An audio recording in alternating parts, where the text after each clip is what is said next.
In this video, I show you how to fix IMO call not working, IMO call problem.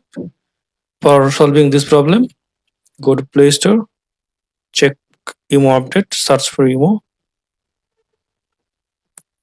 If available update, then updated IMO app. Then go to settings, then go to apps, then go to see all apps. Now search, find out IMO app, click on it, click on force stop, click on OK. Now click on storage and cache, then clear storage, then delete. Now find out phone app, click on phone, click on force stop, click on OK. Now restart your phone.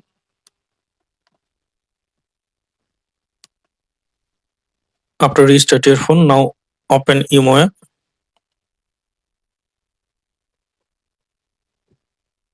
Enter your phone number.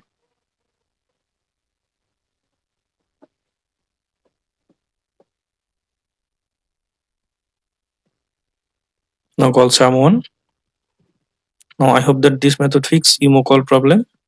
For watching, don't forget to subscribe.